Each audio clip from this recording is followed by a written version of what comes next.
Un homme effondré, l'une des premières images prises par le photographe argentin Eduardo Soteras, quelques jours après le début du conflit, dans la province éthiopienne du Tigré. Jusqu'à côté de ça, il y a une trentaine de personnes mortes qui ont été laissées comme ça à l'extérieur. Et après 10 jours, c'était tout un état de décomposition.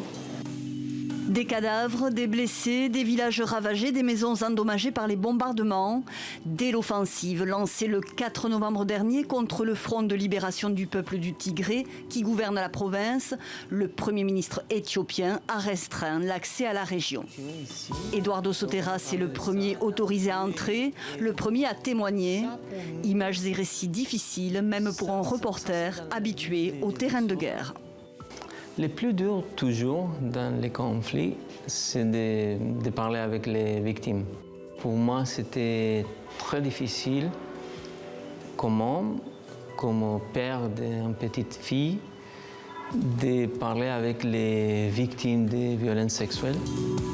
De nombreux crimes ont été révélés et chaque camp est mis en cause. Le conflit attise d'anciennes rivalités ethniques et les civils en première ligne n'ont d'autre choix que de fuir. C'est ce qu'expose aussi, à Visa pour l'image, Olivier Jobard. De l'autre côté de la frontière à Hamdayet au Soudan voisin, le photographe voit arriver un flot continu de réfugiés.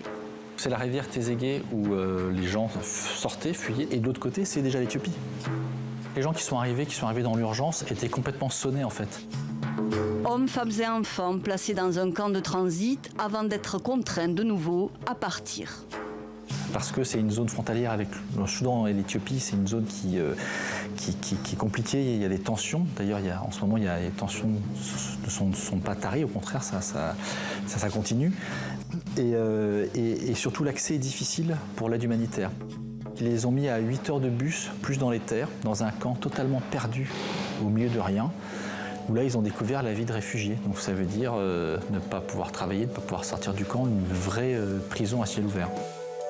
L'impasse pour plus de 60 000 personnes réfugiées au Soudan qui n'ont pour l'instant aucun espoir de pouvoir retourner chez elles.